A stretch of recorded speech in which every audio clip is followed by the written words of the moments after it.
I want to welcome you all to, yet again, another Great Books mini lecture. And this is only our second one back in the collab. So it's have a little echo. So it's good to see you all, and thank you for giving up your lunch hour to be with us. As always, we want to thank everybody who helps put this together, and it's a number of people. I want to thank the collab. We want to thank video services and marketing. My name is Michael Carriger, and along with Maureen Fitzpatrick, I want to just thank even the presenters from this year and all the previous years for being so willing to give up their time to tell us about books that have meant something to them. This is our last presentation of the year, and it's been a wonderful series. And we do hope that you'll come back in September, if you can imagine, a few months from now, September, for our 7th series of presenters. And we're putting the roster together now, and it's shaping up to be a very promising year. To begin, Larry Reynolds is Dean of the English Journalism and Communication Studies divisions here at the college. He completed a Bachelor of Science in Speech from the University of Texas. He also earned a Master's in Communication and a PhD in Communication Studies from the University of Kansas. His primary research has been focused on rhetorical history and rhetorical theory. 31 years ago, he gave me that number, so I have permission to say it. 31 years ago, Larry joined us on faculty. In his first 18 years, he served as full-time professor of communication studies, and for the last 13 years as dean. Some of the courses he's taught: personal communication, interpersonal communication, public speaking, and the leadership seminar. Dean Reynolds has served in many roles outside of the classroom as well, including FA Uniserv representative, FA vice president, FA president, and the Phi Theta Kappa president. Aside from his duties at the college, Larry maintains an interest in model trains and cooking and baking. And from personal experience, he will also entertain a few conversations on art and music. From our presentation today, Dean Reynolds has chosen Lewis Carroll's 1865 work, Alice in Wonderland, or perhaps I should say he's chosen Alice's Adventures in Wonderland and not Through the Looking Glass. It gets complicated. And I guess it might be some of the publication history. He talks about that today. When we asked him why he chose this title, he simply said he loved the book as a kid, and it is simply timeless. Indeed it is. And so settle in, relax, turn on, tune in, drop out. It is Alice in Wonderland after all. And at the end of his remarks, we should have, as always, some time for questions. Dean Reynolds. I'd like to thank the English department for sponsoring the Great Book Series. It's been really great to see a lot of the presentations have been done. I also want to thank Michael and Maureen specifically for inviting me to come up here and do this. I also want to thank the JCCC Theater Department for the loan of the hat and the scarf, because that wasn't lying around the back of the closet. I'm not wearing it today, as you can see. But in all seriousness, I am very glad to be here. Glad to talk to you a little bit about Alice in Wonderland. So when Michael asked me about the book, he said, why did you choose? And I said, well, I just loved it as a kid. And as I thought more about it, I thought, well, why did I like it so much as a kid? And really what it came down to for me is I think I was a very curious kid. And that's really Alice's great gift, is that she's curious, right? She wants to know things. And so as a kid, I probably related to Alice quite a bit. So hopefully, if you're curious, like me, and you're burning with curiosity, I want you to follow with me, because we are going to take a trip through, if you will, into Wonderland. So let's start with the story. You all know the story, right? Everybody knows the story of Alice in Wonderland. What you may not know is this story. This is Alice Little, the inspiration for Alice in Wonderland. She was the daughter of Reverend Henry Little, who was the dean at Christ Church College at Oxford. Lewis Carrol was a mathematician at Oxford, lectured on mathematics. And he met young Alice and her two sisters, Lorena and Edith, and sort of struck up a friendship with the family. And one day they went on a boat ride down the River Isis, July 4th, 1862.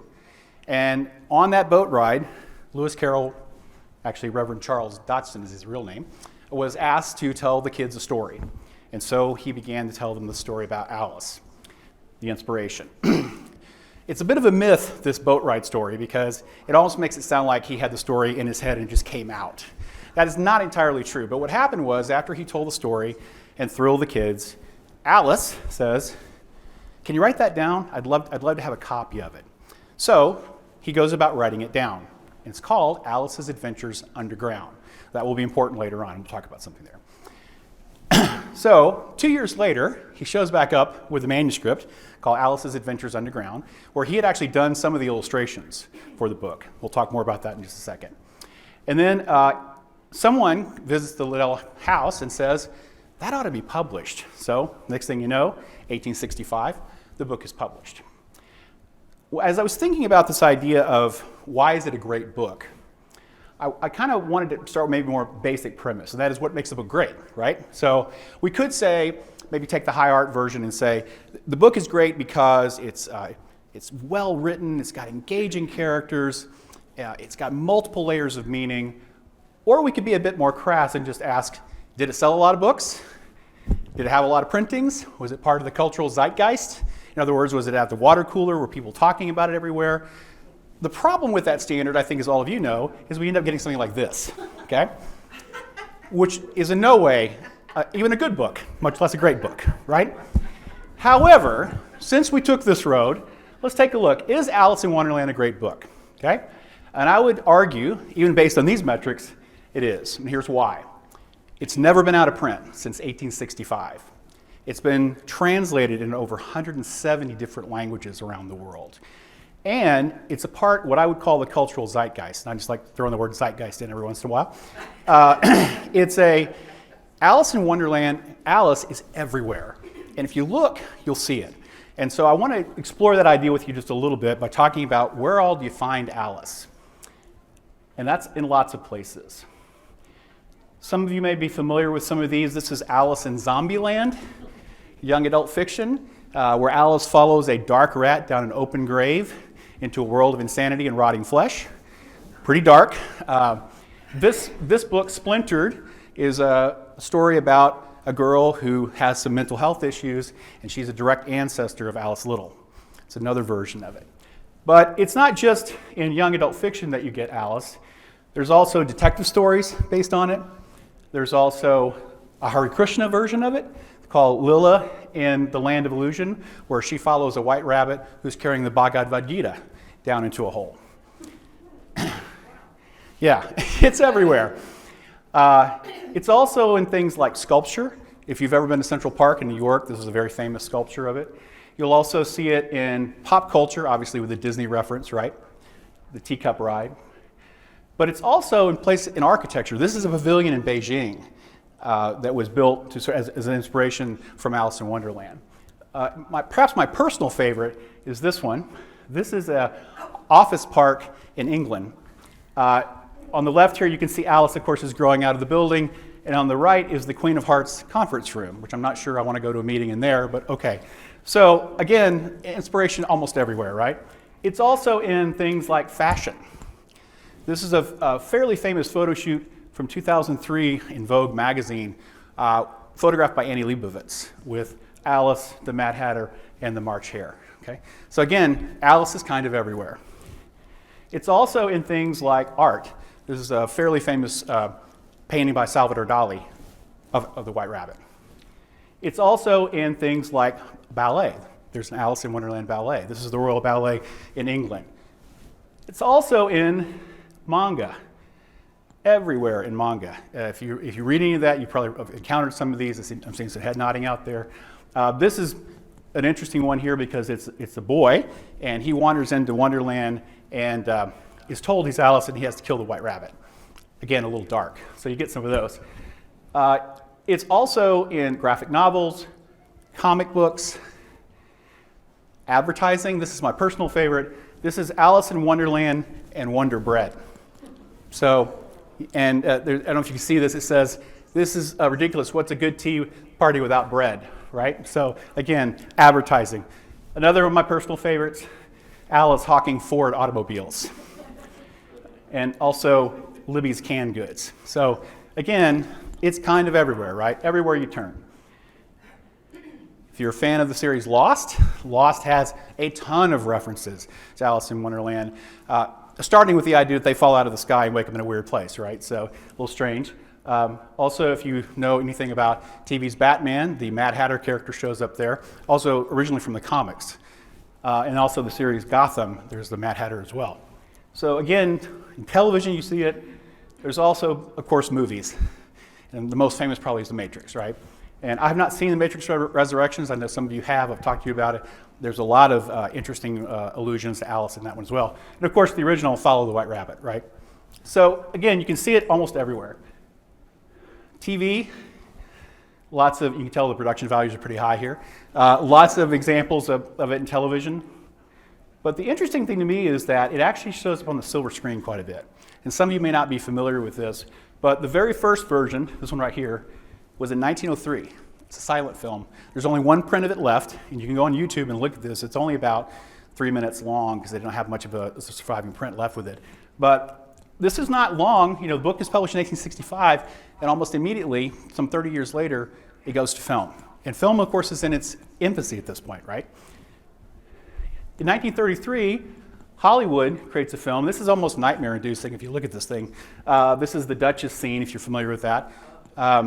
This film had Cary Grant as the Mock Turtle. It was a really kind of a strange movie. Then, of course, the Disney film in 1951, which most of you probably remember or have seen somewhere along the way. The thing about the Disney film is it conflates the two stories, right? It has Alice in Wonderland and Through the Looking Glass. I'm not really going to talk about Through the Looking Glass here, so no Tweedledee or Tweedledum references. However, the film, of course, is quite famous and it had a huge cultural impact. What you may not know is that Disney actually wanted to do this much, much earlier. In 1923, he was here in Kansas City at the Laugh-O-Gram Studios. He actually made a short film, Alice in Wonderland. And when he went to Hollywood, he wanted to make a bigger live-action animated version of the film. So he gets Mary Pickford, a famous star at that time. They do a screen test, and then he finds out that this film was already in the works. So he changes his mind, and he makes Snow White and the Seven Dwarfs instead. But history had been a little different. It might have been Alice in Wonderland early on. In 1966, there's a BBC film. Interesting thing about this one is they take all the animals out of it. It's just people. Although you can see the Cheshire Cat up here in the top, perhaps. There is, I'm not making this up, an X-rated musical fantasy version of it in 1976. I don't have any pictures, Gretchen. And then, of course, in 2010, some of you probably know, there's the Tim Burton version of the film with Johnny Depp as the Mad Hatter. This is Mia Wasikowska, and this is Helena Bonham Carter as the Queen.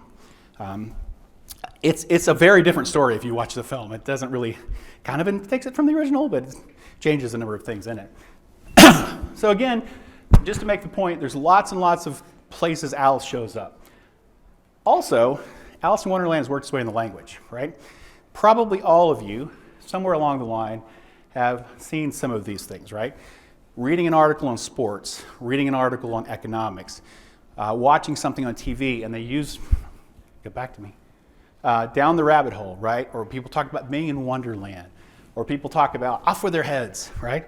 It's everywhere.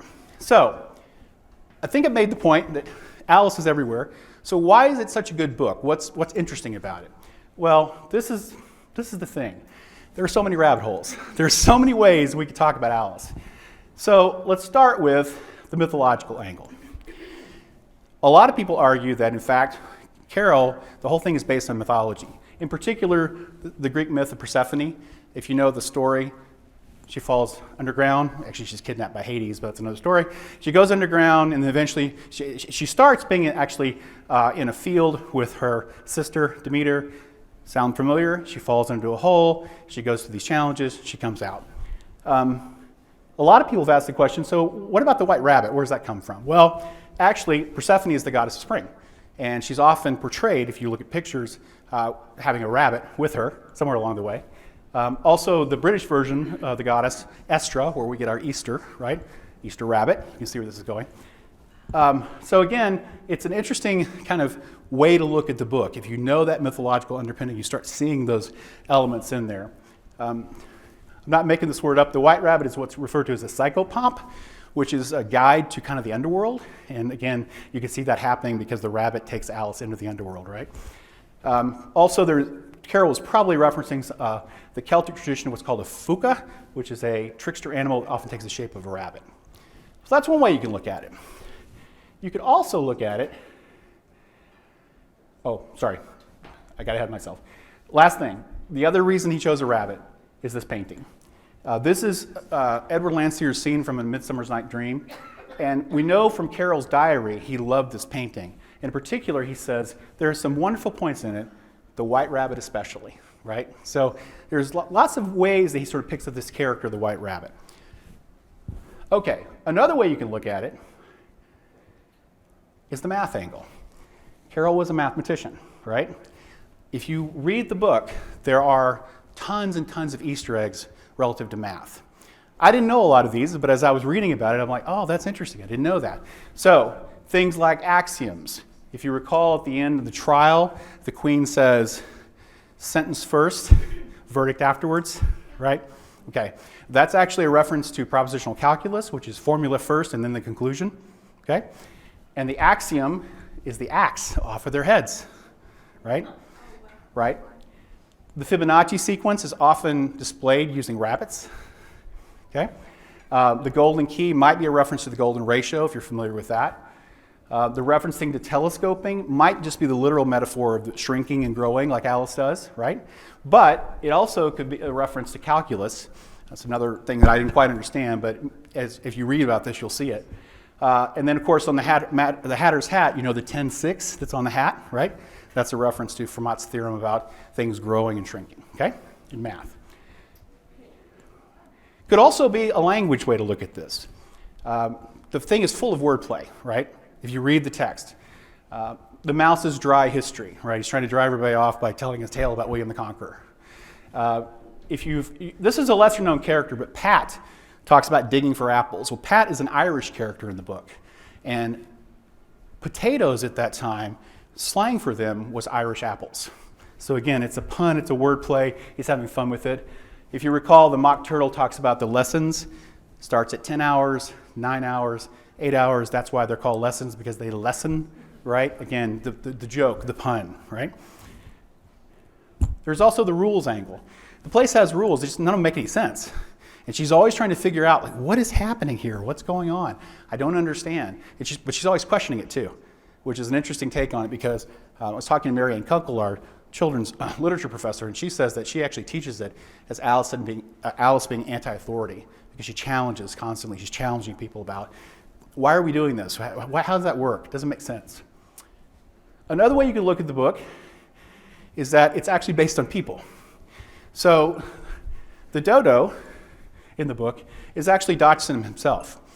The joke here is he stuttered. He had a stammer. So when he would say his name, Dodgson, you get the dodo, right? Again, if you don't know these things, you don't get the pun. The White Rabbit probably was inspired by Alice's father. He was constantly late and carrying a pocket watch. Sound familiar, right? And the Cheshire Cat is based on Carroll's mentor, the Reverend Edward Pusey, and there's a lot of, we'll come back and talk about that one. He's an interesting one as well. So that's yet another way you could look at it. Of course, there's also the logic and puzzle angle. The most famous puzzle in the book is, why is a raven like a writing desk, right? There's no good answer for that. And Carroll tried to give an answer, but nobody's buying it. It's just a nonsensical puzzle that doesn't make sense if you try to work it out. Perhaps my favorite one in the book, though, is this. There's a phrase in the book where Alice says, I've seen a cat without a grin, right? But a grin without a cat. What's that, right? That would be curious, strange indeed. Something along those lines. All right, this curve right here in math is the idea of a chain or a rope between two fixed points, often seen in suspension bridges, like the Golden Gate. You know what the curve's called? Wait for it. A catenary curve. It's a grin without a cat, or in this case, a cat that grins, right? You have to sort of know the joke to be in on it, right? To see what's going on. So all these Easter eggs in the book. So there's even more rabbit holes. Ask yourself, what's the book about? Well, Alice has a dream. She encounters some weird people. She wakes up, right? Not so fast. There are lots of different ways you could think about this book. Some people say it's about Alice's journey into adulthood. Her body's changing. She doesn't understand what's happening to her. She keeps asking herself, who am I? I'm not really sure, right? Sounds like somebody perhaps journeying into adulthood. Someone mentioned the joke earlier, it's Jefferson Airplane. It's White Rabbit, right? It's a trip, literally and sort of metaphorically. The caterpillar smoking a hookah, sitting on a mushroom, right? There's no evidence Carroll used drugs at all. He did suffer from what's called, he called bilious headaches, which I think were probably migraines, right? But we do know he was reading quite a bit of literature that referred to opium, so he probably had that in the back of his mind, but it's the story itself is really not about drugs. Some people say it's about sex, some people say it's about food disorders, some people say it's a satire on 19th century math. This one's actually interesting because it's probably true. At that time, mathematics was going through a turbulent period. Things like imaginary numbers were starting to crop up in the literature. People were starting to talk about these sort of symbolic algebra. And Carroll, Dodgson, was a conservative mathematician. He thought that was all nonsense. He was into Euclidean geometry, and he had wanted nothing to do with that. So there's a lot of evidence that a lot of the things that happen in the book are him commenting on this sort of changes in the mathematics genre. It's a dream, sure, okay, obviously. It's a trauma story. I actually read a thesis on this where somebody took the stages of trauma and overlaid it on the story and says pretty much an exact fit. Okay, I'll buy that. It's a metaphor for pregnancy. It's a critique of Victorian politics. All the above, sure. It's all these things. It's actually a children's book where she talks to herself. It's interesting because that's really one of the first books where that happens. It's also the first book that doesn't have a moral to it, which is probably why kids loved it, right? There's no lesson. It's just fun to read, okay? So many rabbit holes. So why is it a great book? Well, come back to this. I think the answer actually is all the things I've been talking about, but I want to sum it up for you with something that's in the first paragraph of the book. What is the use of a good book, thought Alice, without pictures or conversation, right? That's why it's a great book. It's got pictures, and it's got these strange conversations that go on, right? So I would argue that oh, by the way, this is an emoji of that phrase. You see it? I don't read emoji, so I had to look this up. The formatting got a little messed up there. But I think that the reason the book is so cool is that it is this sort of series of encounters, right? It's this conversations that she has with these sort of really, really weird characters, but I think the book is written to sort of invite that interpretation. You can read it so many different ways. And so as proof for that, I want to talk a little bit about kind of how the books were originally illustrated.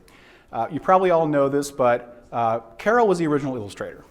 And his colleagues got a good look at his pictures and said, whoa, whoa, whoa, you probably need to get a professional. And so he approaches John Tenniel, who was a political cartoonist who drew for the magazine Punch. And this is him. This is a self-portrait, by the way, so he drew himself to look like that. Anyway, seems like a fun guy. Serious guy, very serious guy. Anyway, so he, of course, illustrates the books, and probably most of you are familiar with these, his illustrations.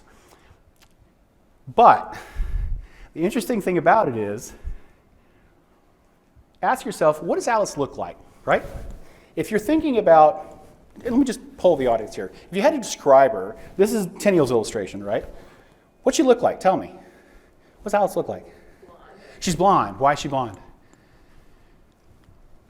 I don't know. Blue-eyed. Blonde, blue-eyed. Like an angel. Uh-huh. Like What else about her physically can you describe? She's what? Petite? Innocent. Okay, but let's stick to physical descriptions, right? The psychological ones, I'm with you. I'm curious, right? We can talk about that. What? I think she looks hideous in the face and with her hair like This version of it, right? Okay, fair enough. She's wearing a dress, right? Of course. What color's the dress? Is it? Are you sure?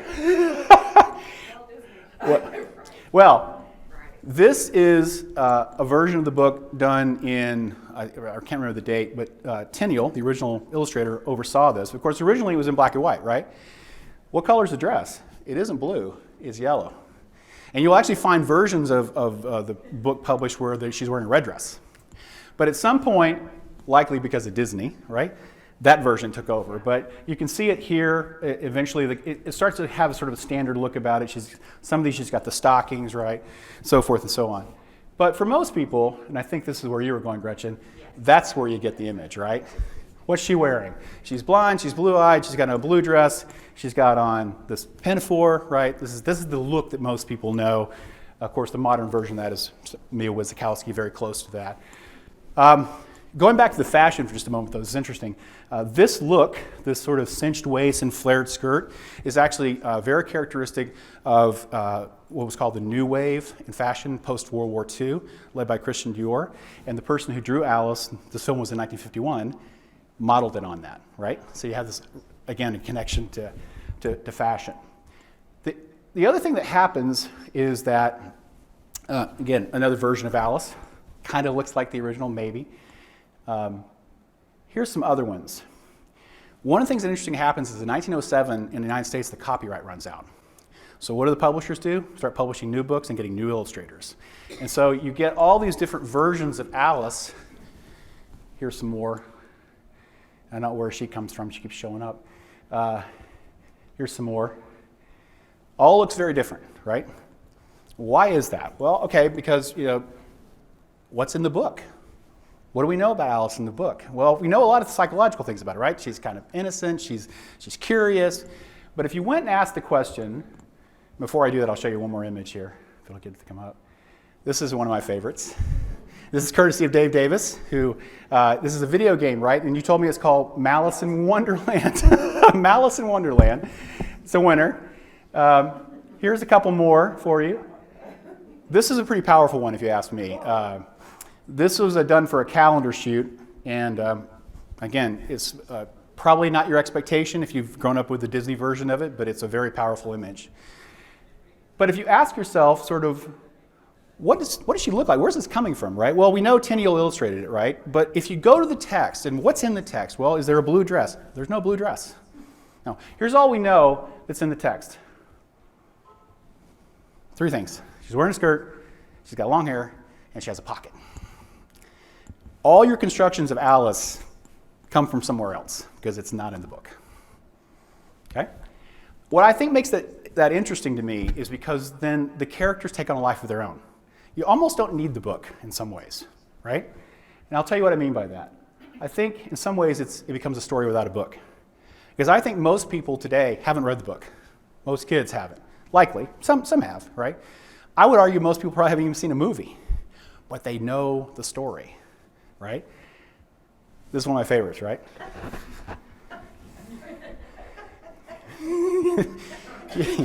You get the joke because you know, right? What do you know? You know that it's a rabbit that's obsessed with time. That's all you got to know. The rest of it is you're filling it in, right? Okay? Okay, the joke, right? Because you know that she encounters a bottle that says, "Drink me." The caterpillar, it's almost like Carroll was a marketing genius, right? He starts with these iconic characters. They all have a punchline or tagline, right? Who are you? Right? The Cheshire Cat, we're all mad here. You can almost pick it out, right? You can see it. And these are all memes, of course, which is the modern version of this, right? The Hatter, right? And you, of course, no, he never refers to him as the Mad Hatter, although that predates Carroll. The whole idea that hatters go mad. But he does call it the Mad Tea Party, which is kind of where people conflate the two. Another one, kind of a good one here. Again, you get it because you know the story, even if you haven't read the book or seen the film. One of my favorites. Got to let that one wash over you for a second. This is a good one. Keep calm and follow the white rabbit, right? Another one of my favorites. But again, you get it because you know the queen off with their heads. The rabbit, I'm late. You don't need the story in a way. You just know the characters, right? So I think this is why it's such a great book. And that's why it still has relevance, right? I mean, here we are 150 years later still talking about this book about a young English girl. So what do the next 150 years bring? Well, start with your phone. Go to your phone, Jim, break out your phone and look at your apps. It's in your office, okay. What you'll see are 101 apps for Alice in Wonderland, games, adventures, right? That's where it's at now. It's not on the screen, well, it's on that screen, right? It's on your phone. That's where Wonderland exists now. But it's also working its way into other areas. So for example, this is a transgender dancer named Lily Rose Velour, and this is the American Repertory Theater's Alice in Rainbow Land, okay? Adapting the story, as you can see. Then you also have the Drive and Drag Tea Party in Wonderland. This was in Toronto, Canada last year, okay? Where you have drag queens in Wonderland, okay? And this is my personal favorite. The Economist magazine commissioned an artist, a digital artist, to create an image of Alice, and then they made it into a non-fungible token. And you've exhausted my knowledge of non-fungible token right there. I don't know what they are, but I do know they make money. They sold it for $422,000. Good for you.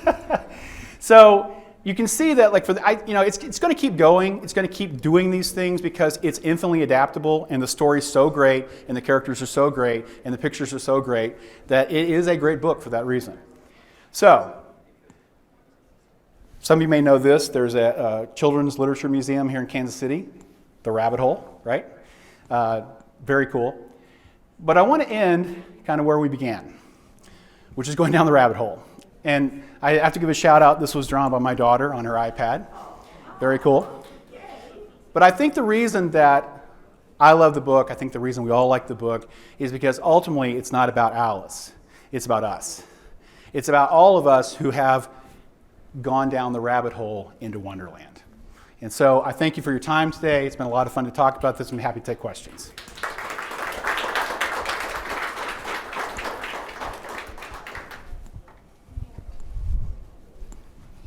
Do we have any questions? And please use the microphone if you do so they can hear it online.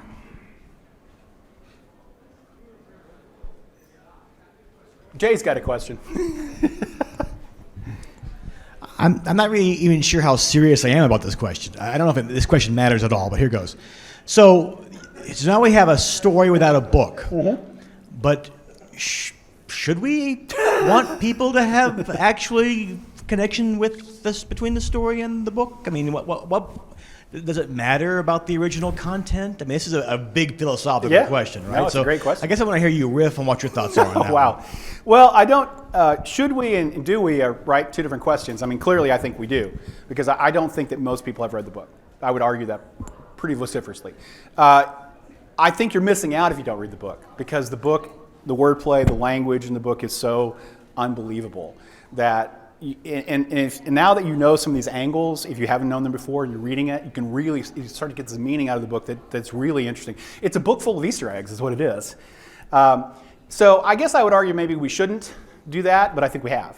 Because I think that particularly in our visual culture with things like memes, that you're just going to see more and more of this. But it's also the core story is so adaptable, right? You can find it being put in all different kinds of places, and it works. Because it's a basic adventure story. You're encountering these interesting people, and then you wake up at some point, right? So it's a good question, Jay. I don't know. I guess I would say I think you do miss out if you don't read the book. But how many people have seen a film and not read the book? A lot, right? I mean, a lot of people's current cultural knowledge comes from films, and films don't always follow the book, right? So, good question. Okay. I'm not sure if I actually have read the book. I always thought I had. But I was wondering, first of all, did Carroll write it as a children's book? You mean For kids? For children, Oh, I yeah. think so, yeah. Okay. I mean, the story was told to entertain, 10-year-old Alice on the boat ride. In the boat. And her sisters. And so, yes, I think it was, and she said, write that down, and so he does. But in a lot of other ways, as I was pointing out, he's doing a lot of things in there that are about him, right? Like all the math stuff. That's him sort of, there's a whole line of thought, for example, on the Tea Party. And the whole thing of the Tea Party is time's not there. And the argument is that Carroll's responding to an Irish mathematician named William Rowan Hamilton, who has this theory having to do with sort of, it's hard for me to explain, but math and time. And so it's a direct response to him. And people who know that can see it, right? For us, we just see like a crazy thing going on. It doesn't make any sense, right? Where's time? It's not here. So the three of them keep moving around the table, and it's weird. But that's, to me, it's got yes, it's written for kids, but it's got a lot of stuff in it. It's somewhere I read, and it's probably the best phrase, it's the best kids book for adults, because you can get so much out of it as an adult. Well, and the reason I asked that really is I had the book, and I have the book, and I remember looking at it as a child with those original illustrations, and I actually found them quite frightening. That Duchess thing, I thought it was like a nightmare. It was horrible. And so I don't think I read it, but I think I was frightened by the pictures. And that's why I was wondering, was it really a kid's book? It was. Yeah. That illustration, though, those were scary. Well, so to your point, Gretchen, the book was incredibly popular. It sold a lot of copies. I mean, it was a bestseller right away. And again, it's never been out of print. It keeps, it hasn't gone anywhere. So. What do we know about Alice as a grown-up, and did she ever publicly say what she thought about this book that's named after her? Not really. That's an interesting question. So this kind of takes a dark turn because Carroll had befriended, or Dodgson had befriended the family and was going out on these outings. And after about 10 or 11 of those outings, the family cuts him off and says, we don't know what happened, but we do know that Carroll took a lot of photographs of the children, and there's a whole line of thought that suggests perhaps something else is going on there, right? In fact, there's some evidence that he might have taken even some nude photographs of the children. We know the family cut him off, and he never got to really sort of be around Alice after that. She eventually sells her, and she doesn't really have much to do with him, man. She goes off and she's in the aristocracy and what have you, and then she sells her original copy for something like 15,000 pounds in 1926, makes a lot of money, but at that time that's sort of Downton Abbey. Everybody's, they're all losing their wealth and so forth and so on. She got an honorary doctorate at some point. Can't remember from what college, but she really never had anything to do with Carroll after that, or Dodgson after that. It was they didn't get together, they didn't talk to each other, so, and we don't know why. But his writings, by the way, take a kind of a dark turn after he gets cut off. So. It's a whole other subplot to the story. Which raises the question, what happened to Lewis Carrol? I mean, what was his biography, particularly after he became such a rock star with this book? He stays at Oxford, he teaches math, he's a confirmed shy bachelor. That's kind of how it is. I mean, nothing much happens after that. I mean, he made money off the deal, obviously, but he doesn't go on to do anything else, really. He teaches math. Curiouser and curious.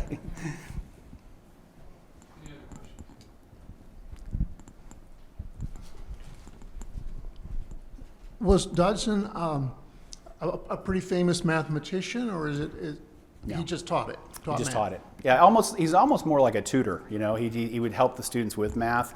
He wasn't particularly famous as a mathematician, but as I said, he had very conservative notions about math, and so he was responding to a lot of the things that were going on in math at that time. But yeah, he was not somebody like people read or things like that. He was mostly just, he writes the story, and that's what makes him famous.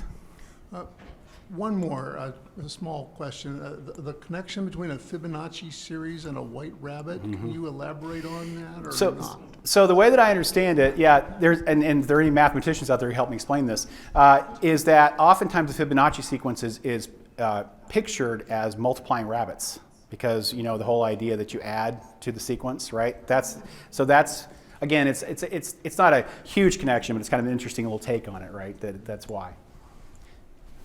So this is kind of a structural question. I have a lot of assumptions about what is going on in the book, but all of those fall apart if the whole book's not narrated by Alice. Is she the narrative voice throughout the whole book?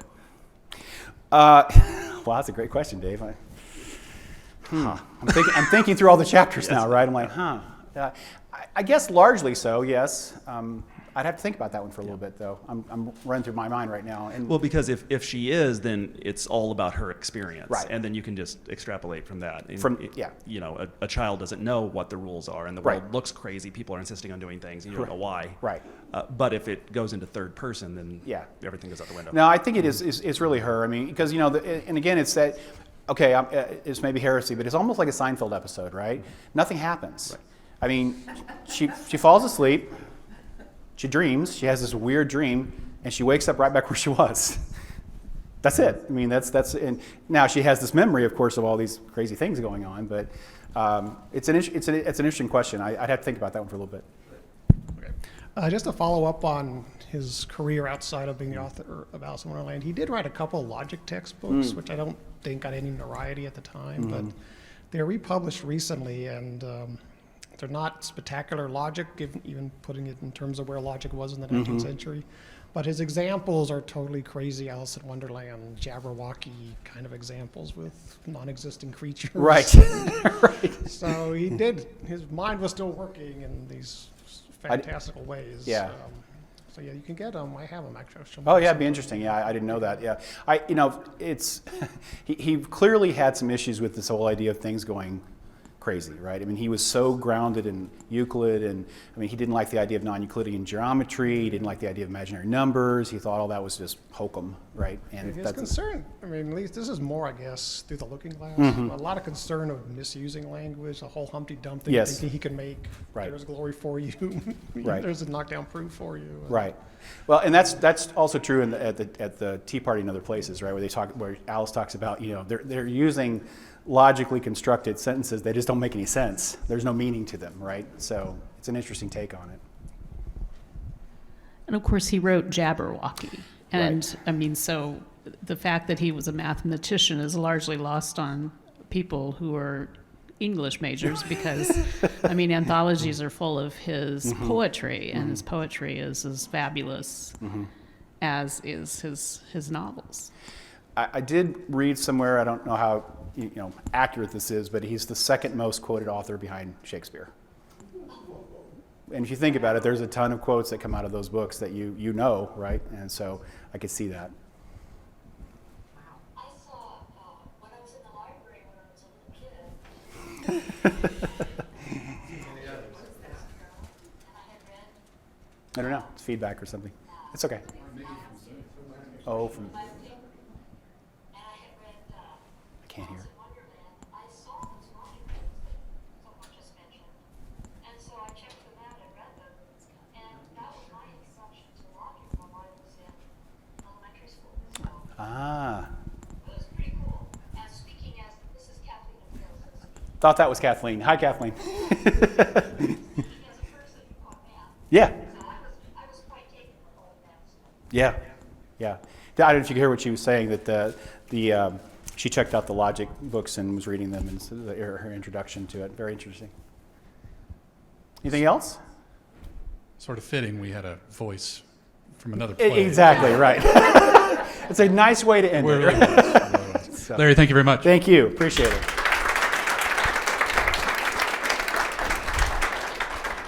Again, thank you all for being here. Thank you all for supporting the program over the years.